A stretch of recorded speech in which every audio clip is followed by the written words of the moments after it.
Mid day meal scheme में जब बच्चों ने खाना खाया तो उसके बाद जो घटना घटी उसको काफी सूचनाएं आप सबके पास आई हैं और इस मसले को लेकर, इसके विभिन्न पहलुओं को लेकर काफी चर्चा हुई और चर्चा स्वाभाविक। जिस दिन घटना घटी है उस दिन शाम में जैसे ही सूचना मिली है बिल्कुल शाम नहीं हो पाई। हम लोगों ने तत्काल कुछ कदम उठाए थे, लेकिन इस बीच सरकार की तरफ से भी, विभाग की तरफ से बहुत सारी जानकारी दी गई।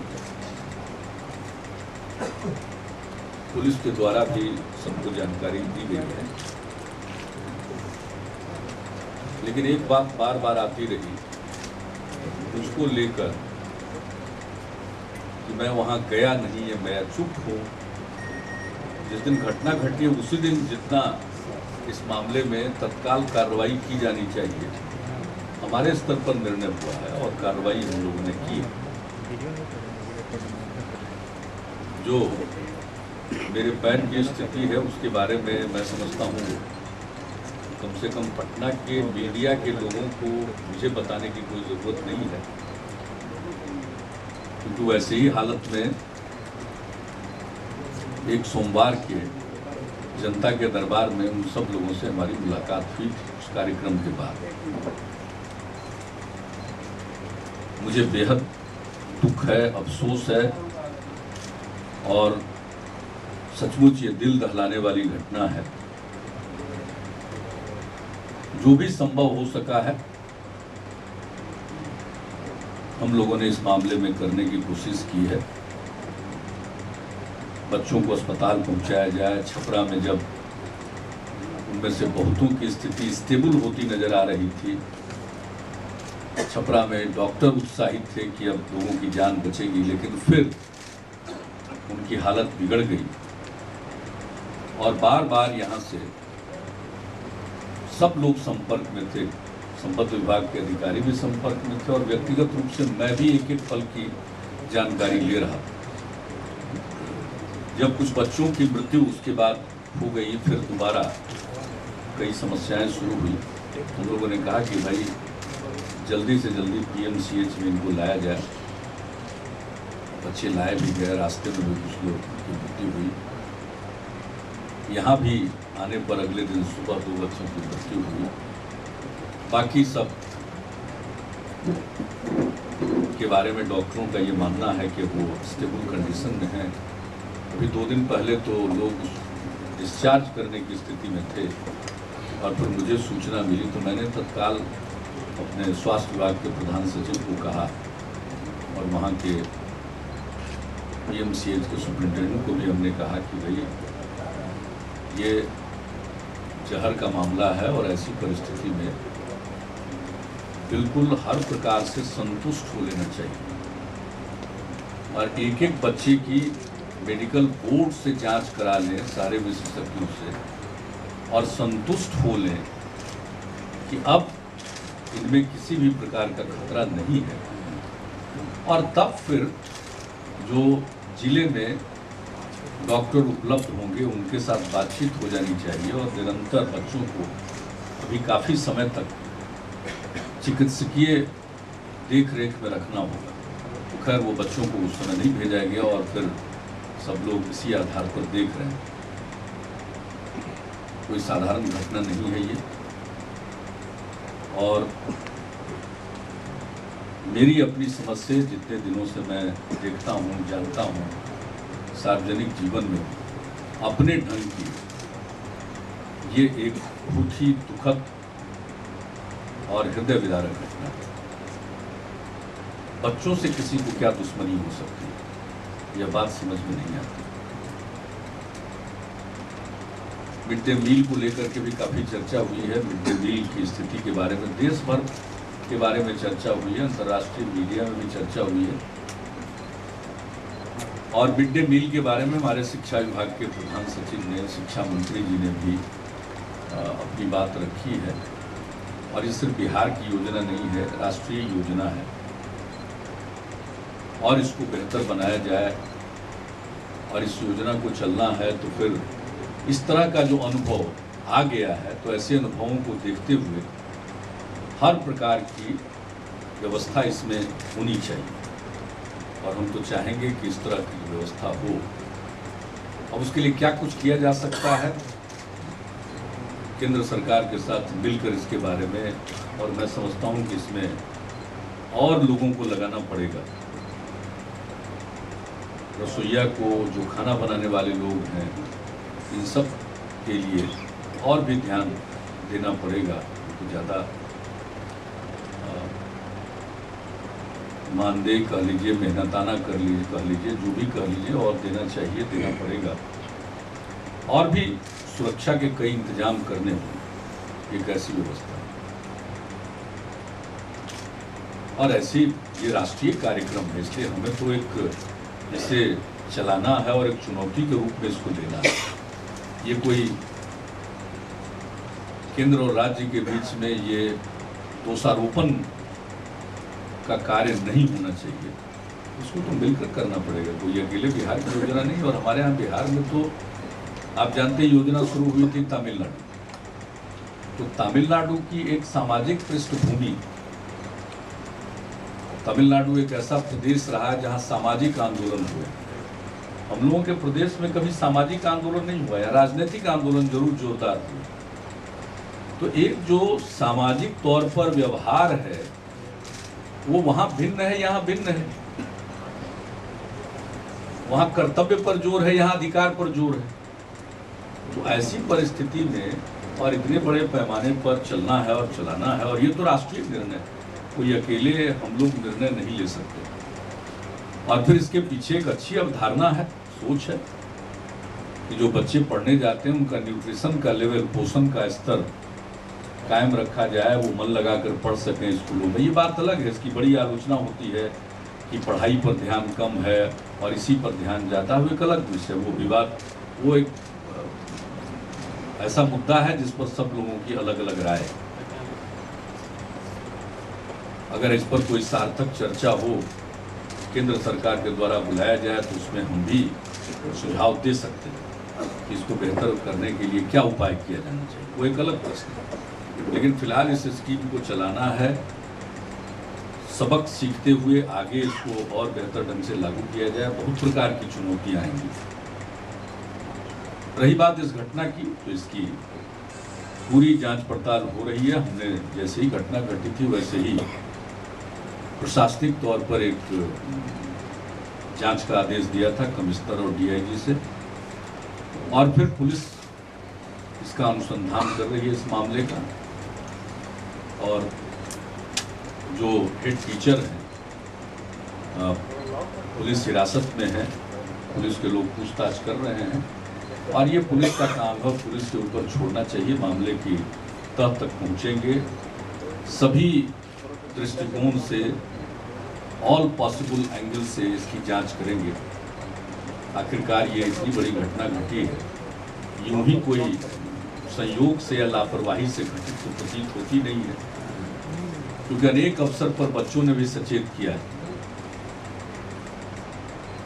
इसके बावजूद वो खाना उन्हें परोसा गया, खिलाया गया। तो इस पूरे पहलू की जांच पुलिस हर दृष्टिकोण से करेगी, जिसमें क्या कारण है, बार बार आगाह करने के बाद भी, बच्चों के विरोध के बावजूद भी वो खाना खाने के लिए, और सारे लोग गए हैं, मीडिया के लोग भी गए हैं, घर घर घूमे हैं, और एक एक लोगों ने स्टेटमेंट दिया, और विभिन्न चैनलों पर और विभिन्न समाचार पत्रों में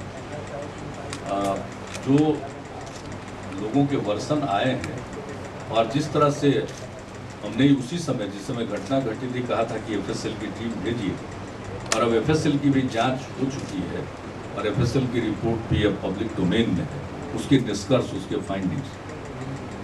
तो जिस ढंग से वो जो कीटनाशी था वो जितनी सघनता में था, उसका कंसंट्रेशन इतना ज़्यादा था कि ये सब चीज़ें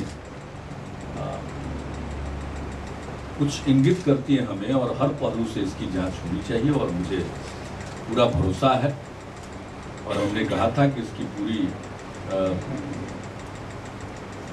पूरे ध्यान के साथ और दक्ष पुलिस पदाधिकारियों के द्वारा इसकी जांच होनी चाहिए। इसलिए डीजीपी ने एसआईटी का गठन किया है और एसआईटी के माध्यम से इसकी जांच हो गई। और मुझको ऐसा लगता है कि पुलिस अनुसंधान में सारी बात सामने आएगी। और मैं इतना ही कहना चाहूँगा कि इस पूरे अनुसंधान के जरिए जो भी जांच पड़ताल होगी, तो इसमें जो भी दोषी होंगे और जिसने भी जो कुछ भी सोचकर यह कृत्य किया है, वे जरूर कानून के कटघरे में खड़े किए जाएंगे। और मुझे पूरा विश्वास है कि ऐसा होगा। और काम शुरू हो गया है। देखिए, जिस दिन ये घटना घटी, एफएसएल की टीम ने पहुंचकर वहां देखा, नमूना संग्रह किया और अगले दिन अदालत से इजाजत लेकर इनको जांच के लिए उसे प्रयोगशाला में लाना था, फोरेंसिक साइंस लेबोरेटरी में। तो साहब, वहां जो माहौल पैदा किया गया था, उस माहौल के मद्देनजर इनके लिए मूव करना मुश्किल हो रहा है। इस पूरे मामले की तहकीकात करने और अनुसंधान करने जब पुलिस की टीम उस गांव में जा रही थी, तो गांव पहुंचने के पहले रास्ते में ही जो बाधा खड़ी की गई और जिस तरह से पुलिस के और प्रशासन के वाहनों को क्षतिग्रस्त किया गया, और ये पूरा सब कुछ जो हुआ है उसमें साफ दिखाई पड़ रहा है कि उस गांव के जहां ये घटना घटी है, वहां के जो पीड़ित लोग हैं, पीड़ित परिवार के लोग हैं, उनका इन घटनाओं से कोई लेना देना नहीं था।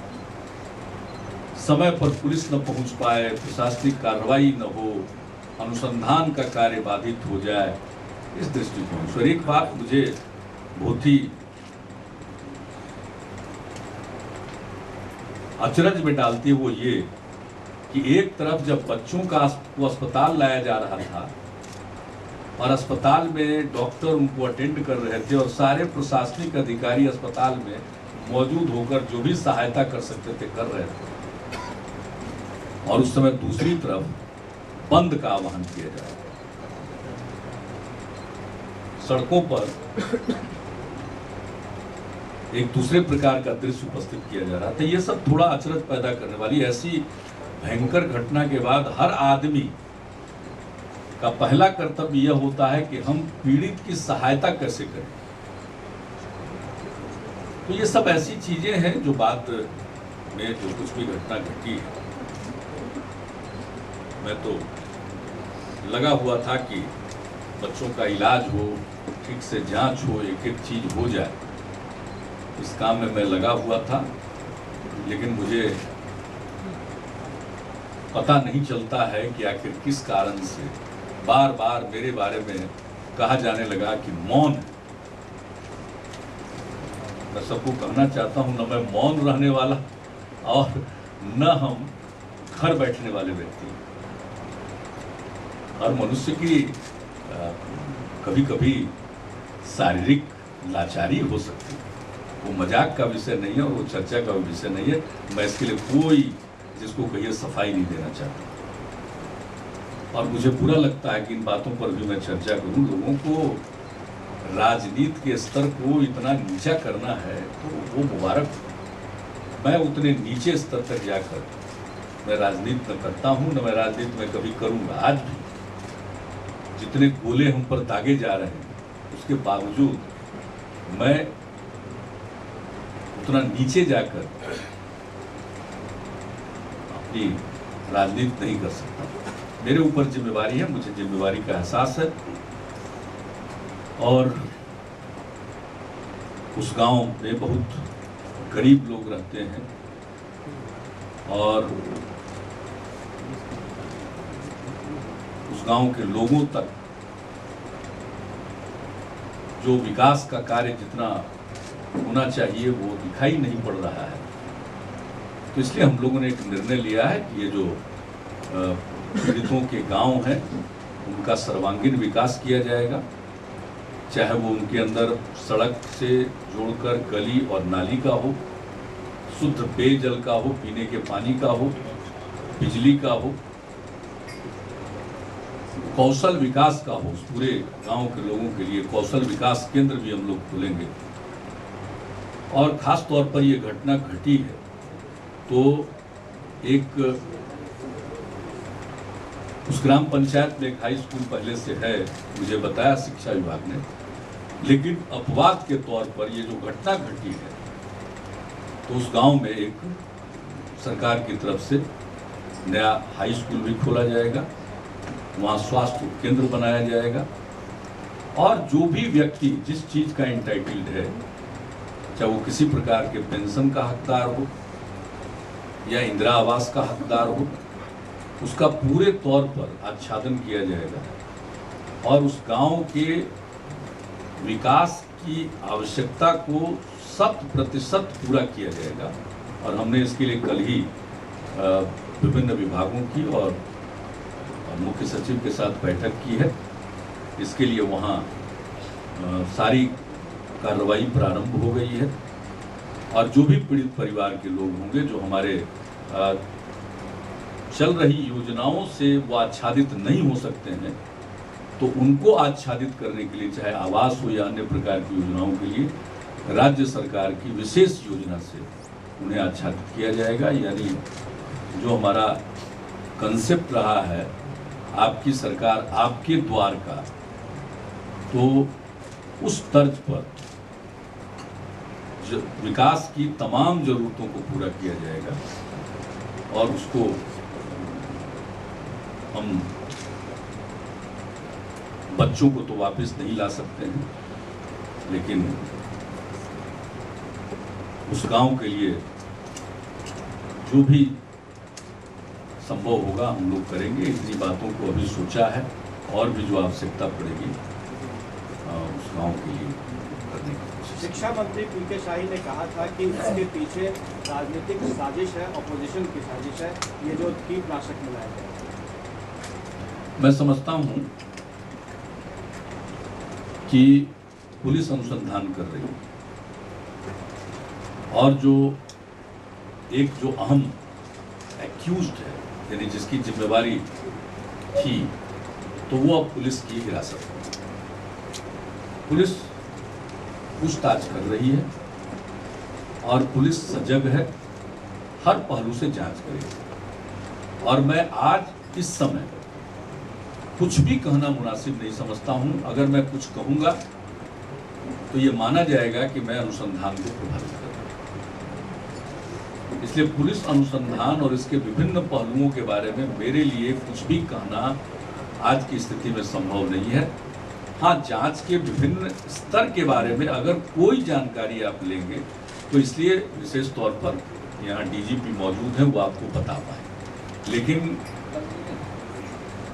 एक जो पूरा माहौल है जिसका हमने भी वर्णन किया, और हम लोगों के वर्णन की बात तो छोड़ दीजिए, देश से विदेशों से राज्य के मीडिया के लोग, चाहे वो प्रिंट मीडिया के हों, इलेक्ट्रॉनिक मीडिया के हों या मीडिया के बाहर भी, जो एक जिसको कह सकते हैं कि ऐसे लोग जिनको इन बातों को लेकर चिंता होती है, वैसे बहुत लोग वहाँ गए हैं, पहुँचे हैं। सब लोगों ने अपने स्तर से जानकारी प्राप्त करने की कोशिश की है। तो ये सारी बातें जो आई है मीडिया में भी, कई बच्चों का पीड़ित परिवारों का स्टेटमेंट मीडिया में भी चला है और पुलिस ने भी बहुत सारे लोगों के स्टेटमेंट लिए होंगे। तो सब चीज़ों को लेकर के पुलिस अनुसंधान करेगी। इतना तय है कि ये कोई सहज या सामान्य या भूलवश या संयोगवश घटी घटना नहीं। आपके सरकार को अस्थिर करने की साजिश साजिश आपके सरकार को अस्थिर करने की साजिश है। अभी कुछ समय ठहर जाइए। एक बात मैं कह देना चाहता हूं, कोई लाख चाह ले,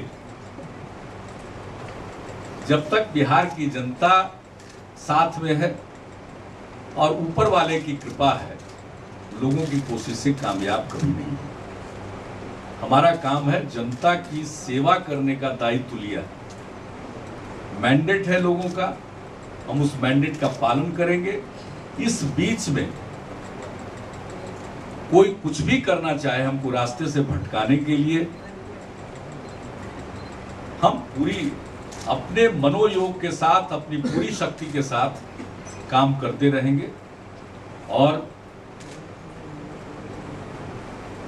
जनता लोकतंत्र में सरकारों के बारे में फैसला करती है, कोई दूसरा किसी का भाग्य तय नहीं करता।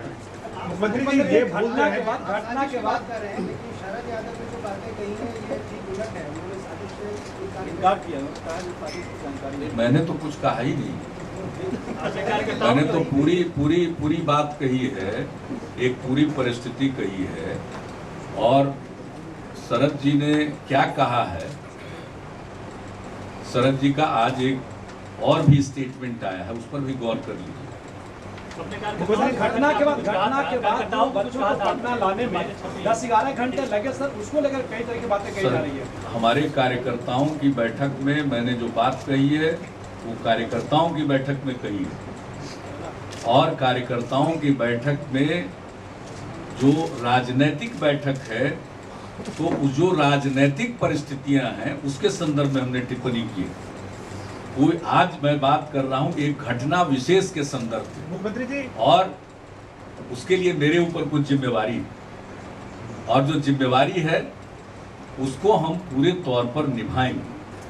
आप जो पूछ रहे हैं, दोनों को मिक्स करने की जरूरत नहीं। उन्होंने जो कहा, हमारे पार्टी के राष्ट्रीय अध्यक्ष, एक बात जान लीजिए, पार्टी के राष्ट्रीय अध्यक्ष का या बिहार पार्टी की तरफ से बिहार प्रदेश के अध्यक्ष वशिष्ठ भाई के नेतृत्व में जो टीम गई थी, उन्होंने भी अपनी बात रखी, कोई कन्फ्लिक्ट नहीं। आज शरद जी ने इसको लेकर के एक लिखित वक्तव्य भी दिया, आप उसको भी गौर कर लेंगे तो मुख्यमंत्री जी, कहीं ना कहीं राज्य एजेंसी से हुई है, इसलिए विपक्षी पार्टियां जो है बार-बार सीबीआई से बोल रहे हैं कि आप जांच कराइए, क्योंकि कहीं ना कहीं भूल जो है राज्य की एजेंसियों से हुई है और जांच भी राज्य की एजेंसियों से हुई है। नहीं, इसमें ये भूल की घटना आप कैसे समझ रहे हैं कि भूल हुई? ये तो पूरे तौर पर अनुसंधान का विषय है, ये तो अनुसंधान का विषय है ना, तो ये तो पुलिस जांच कर रही है।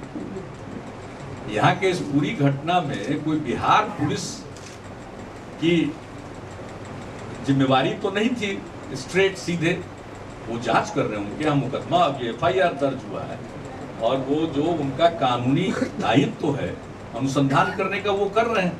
रही बात, हमारी पुलिस सक्षम है, SIT गठित करके जांच कर रहे हैं। लोग कल तक कह रहे थे ना कि भाई कोई पकड़ा नहीं रहा, तो आज तो पुलिस की हिरासत में। अब इसके बाद से बात निकलेगी तो पुलिस पर भरोसा करिए, वो एक फैशन हो गया। वो जो आपने कहा ना कि लोग कहते हैं कि CBI से जांच कराइए, फैशन हो गया। एक आरोप उस फैशन के अंतर्गत लोग मांग करते हैं। और कोई एक बात आरोप सरकार का ये भी है, मुख्यमंत्री जी, पुलिस की जांच से पहले पॉलिटिकल पार्टी की जांच रिपोर्ट आ गई, वो एक लाइन तय कर दिया गया है, इसीलिए पुलिस उसी पर काम कर रही है। नहीं, पॉलिटिकल पार्टी को तो कोई कानून में इन्वेस्टिगेशन का अधिकार नहीं है ना। पॉलिटिकल पार्टी तो अपने समझ के लिए कोई जांच करती है, और यहाँ जांच क्या करेंगे? यहाँ हालत तो ये है कुछ पार्टियों का कि साहब, एक तरफ बच्चे काल कवलित हो रहे थे, बच्चों का इलाज चल रहा है, वहां के डॉक्टर कॉन्फिडेंट थे। जब फिर स्थिर होकर के फिर स्थिति बिगड़ी तो उन लोगों को भी लगा, और यहाँ भी हम लोगों को लगा कि नहीं, तत्काल उनको PMCH लाया जाना चाहिए। और एक एक बच्चा, कितने लोग चढ़े और कितने डॉक्टर बैठे, सब चीज की हम मॉनिटरिंग कर रहे थे। तो इसलिए जिस समय ये बात हो रही थी, और उस पीरियड में कुछ लोग बंद का आह्वान कर रहे थे, उसकी तैयारी कर रहे हैं। अब आप समझ सकते हैं कितना घटना में जाना चाहते थे, पुलिस जाना चाह रही है उस गांव में, उनको बाहर ही रोकने के लिए। उस गांव के लोगों का कोई इन्वॉल्वमेंट नहीं है, ये सब बाहर के लोग हैं, सबको मालूम है घूम घूम करके। हम क्यों बोलने जाए कौन लोग हैं, ये तो डीजीपी ढूंढ के निकालेंगे। अब हम ही बोल देंगे तो कल तो कहिएगा कि आप बोल ही दिए, तब करना क्या था। इसलिए दो भूमिका है। जो पूरा माहौल है उस पूरे माहौल को ये भी एक आरोप आपकी सरकार पे है कि आपका रिएक्शन टाइम सरकार का बहुत पुअर था। अगर रिएक्शन टाइम आपका ठीक होता तो बहुत क्या बात कर रहे हैं, आपको ये तो बताया है। कौन कहता है रिस्पॉन्स टाइम? रिस्पॉन्स टाइम तो क्विकेस्ट पॉसिबल है। 1 बजे की जो छपरा लाए गए, आपको मालूम है छपरा में जो लोग, क्या छपरा में इलाज हो रहा था। अब देखिए, अब ऐसी बातों का जवाब अब तो हम हेल्थ सेक्रेटरी को बुला करके आपको बता देते जी। वो भी आप उन डॉक्टरों का जिन्होंने मेहनत की छपरा में, शायद आपको पता नहीं होगा।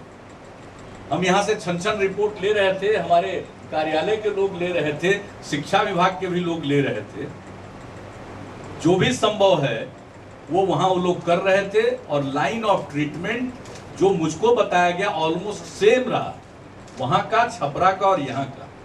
वहां के डॉक्टर शुरू में कॉन्फिडेंट थे, बाद में जब दोबारा, मैंने पहले भी कहा, जब बच्चे की हालत दोबारा कुछ बच्चों की बिगड़ने लगी तो उन लोगों को लगा, और हम लोगों को भी लगा कि यहाँ लाया जाए, तो यहाँ लाए गए।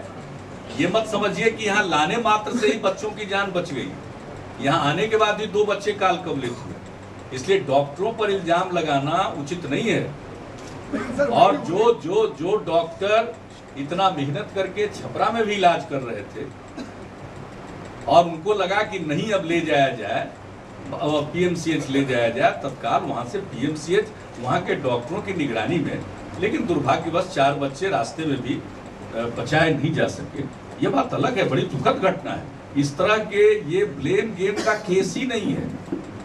आप चाहें तो इसमें इंडल्ज हो सकते हैं, हमको कुछ नहीं करना।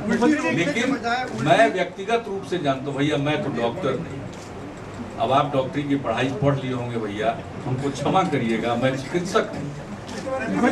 एक से एक लोग अचानक चिकित्सक। लेकिन मुझको तो छपरा हॉस्पिटल की बात मालूम है। लोगों ने इतना मेहनत किया है, और बाकी आप कह रहे हैं तो मैं जरूर स्वास्थ्य विभाग को कहूंगा कि आप हमारे प्रेस कॉन्फ्रेंस में, एक पत्रकार जिनके पिता बहुत बड़े राजनेता हैं, उन्होंने ये प्रश्न किया है, मैं ये रेफर आज कर दूंगा कि उन्होंने यह प्रश्न हमसे पूछा, और मैं इसकी जांच करवाऊंगा। जांच करवा लेंगे, हम जांच करवा लेंगे। मैं तो जानता हूं व्यक्तिगत रूप से छपरा अस्पताल, क्योंकि बच्चों को वहां भेजा गया। और जिस कल से कुछ शिक्षक संघों ने बहिष्कार का ऐलान किया है कि मिड डे मील वो नहीं बांटेंगे। आज प्रधान सचिव आए कुछ मीटिंग नहीं कर रहे थे, मिड डे मील कल से वो, ये प्रधान सचिव और शिक्षा विभाग में लोगों को साजिश के तहत ये सच है कि वहाँ पीएचसी से छपरा लाया गया, वहाँ डॉक्टरों ने इलाज करना शुरू किया था, जो भी सुविधाएं वहाँ उपलब्ध थी। उसके बाद पीएमसीएच लाया गया, लेकिन वहाँ पर मेडिसिन की कमी थी, सुई की कमी थी। कुछ ऐसे सुई थे जो वहाँ पर उनको मिल नहीं पाया, बाजार में भी उपलब्ध नहीं था। क्या आपको लगता है कि स्वास्थ्य सेवाओं को अभी और बुनियादी सुविधाओं को सुधारने की जरूरत है? नहीं, बिल्कुल स्वास्थ्य सेवाओं को सुधारने की बिल्कुल जरूरत है। स्वास्थ्य सेवाएं पहले नहीं के बराबर थी, आज कुछ बेहतर हुई है, अभी बहुत सुधारना है। और मैंने स्वास्थ्य विभाग की पूरी समीक्षा की है, और एक फेज हम लोगों ने 2006 में शुरू किया, जिसमें प्राथमिक स्वास्थ्य केंद्र तक के स्तर पर चिकित्सकों की और पैरामेडिक की उपस्थिति सुनिश्चित कराई गई, मुफ्त में दवाएं दी जाने लगी। अब ये वक्त आ गया है कि हम फेज 2 पर जाएं, और इसलिए हमने फेज 2 के लिए कार्य योजना पर अभी इसी बीच में चर्चा की है। वो हमारा पहले से शेड्यूल था, हमने अपने काम को बाधित नहीं होने दिया है। कुछ लोग मेरा स्वास्थ्य बुलेटिन की मांग कर रहे हैं, लेकिन हम एक काम नहीं बाधित होने दिए, काम लंबित नहीं है। लाचारी है कि ये चलना कहाँ तक आपको उचित लगता शायद है? आत्मघाती है। देश के सांसद लिख रहे हैं ओबामा को चिट्ठी लिख रहे हैं। ये सब आपको हमसे खत्म हो जाएगा तो डीजीपी वहाँ जाने में 5 दिन का समय लग गया। पार्टी के नहीं, जदयू के कार्यक्रम पहले से निर्धारित थे, 17 तारीख से लेकर 22 तारीख तक, 21 तारीख तक। और जनता दल यू का पहला दिन का जो क्षेत्रीय सम्मेलनों का, कार्यकर्ता सम्मेलनों का कार्यक्रम था, उसको सब लोग वहां पहुंच गए। वहां शोक सभा करके लोगों ने उसको स्थगित किया, श्रद्धांजलि देकर, पहला दिन का कार्यक्रम। और लोग लौटे हैं और 22 को यहाँ से गए। इसे आप कहाँ तक उचित मानते हैं कि और एक बात जान लीजिए, उस गांव के लोगों की फीलिंग अलग है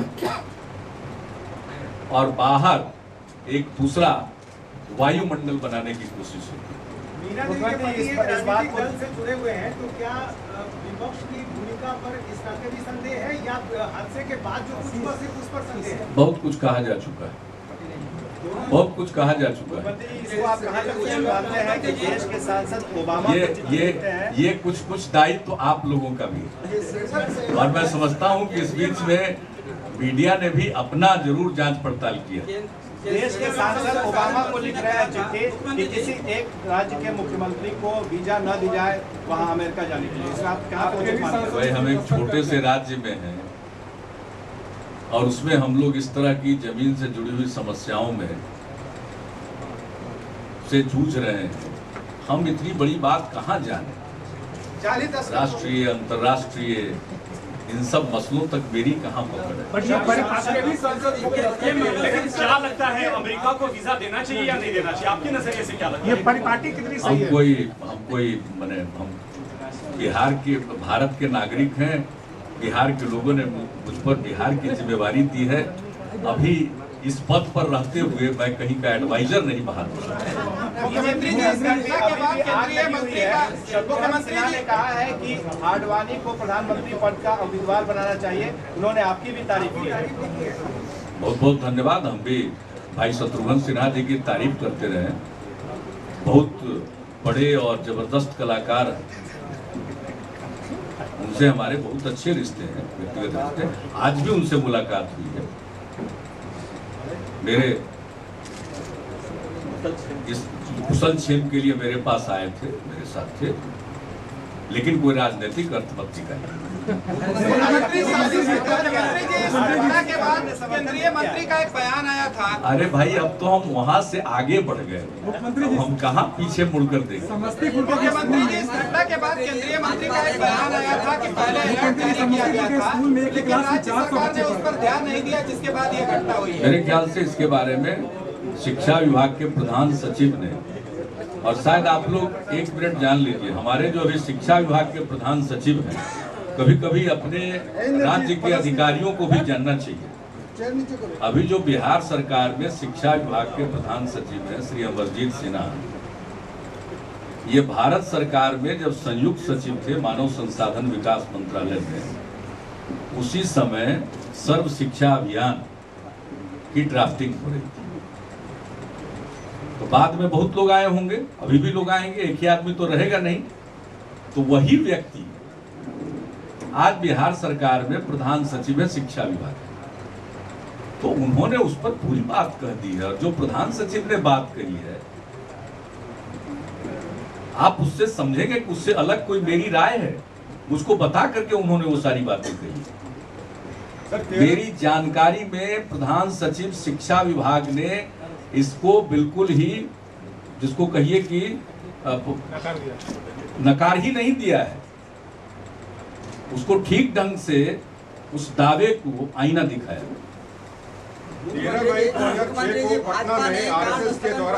और मैं इतना कहते हुए कहूंगा कि मिड डे मील को सुधारने के लिए बिहार नहीं, मैंने शुरू में ही कहा, ब्लेम गेम का चीज नहीं है। मिड डे मील चलाना है तो फिर इसमें और कर्मियों को नियुक्त करना होगा, ज्यादा बेहतर उनको मानदेय देकर या मेहनताना देकर, जो भी तय करे केंद्र सरकार। आप बताइए, 1000 रुपया रसोईया को मिलता है, इतनी बड़ी योजना चलाते हैं, आदमी के घर में खाना बनता है तो कैसे खाना बनता है सबको मालूम है। खाना बनाना एक बहुत ही महत्वपूर्ण कार्य है और पता नहीं कितने लोग गए होंगे या नहीं गए होंगे। मैं तो व्यक्तिगत तौर पर अपनी यात्राओं में कितने किचन सेट हमने देखे हैं, कितने स्कूल का मिड डे मील देखा। देखिए मेरी बहुत दिलचस्पी है, लेकिन ये ब्लेम गेम का समय नहीं है। मेरी अपनी समझ है कि इसको अगर इसी रूप में चलाना है, यानी पका पकाया गरम गरम खाना देना है, तो इस योजना में और पैसा लगाना पड़ेगा और संसाधन लगाने पड़ेंगे और बेहतर इंतजाम करना पड़ेगा।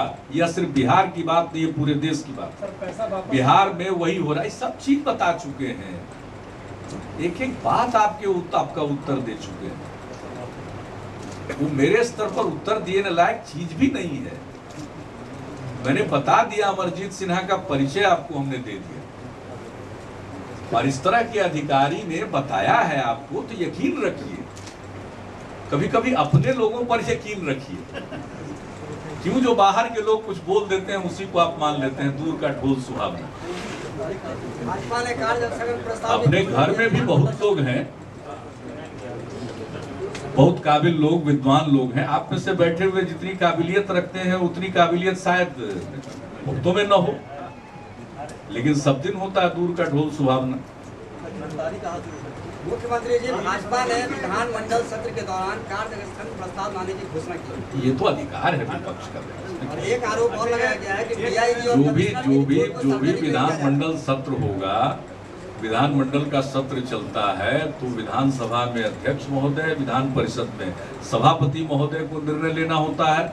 और जब विधानसभा का सत्र शुरू होगा, हम लोग किसी भी तरह के किसी भी विषय पर हर प्रकार के वाद विवाद के लिए आपको तैयार दिखे। मजबूत विपक्ष। डीआईजी और आयुक्त की रिपोर्ट को सार्वजनिक नहीं किए जाने का आरोप लगाया गया। डीआईजी और आयुक्त की रिपोर्ट को सार्वजनिक नहीं किया जा रहा है। संख्या से कुछ निर्धारित नहीं होता, कंटेंट से निर्धारित होता है, मैंडेट से निर्धारित होता है। आप जिस विपक्ष की संख्या की बात कर रहे हैं, विपक्ष को उसको विपक्ष का मैंडेट है। जनता का मैंडेट तो सत्ता में बैठने के लिए था, विपक्ष का मैंडेट तो किसी और को है। तो बीच में जनता के मैंडेट की अवहेलना करके वो जो जंप करके विपक्ष में बैठ गए हैं और दूसरे को डिस्टेबलाइज कर दिए, उसमें क्या दम है? इसलिए उसमें कोई दम नहीं है। बैठे रहना चाहिए था बगल में। बुला लेंगे क्या बगल में सर? अब इसका मतलब यही होता है।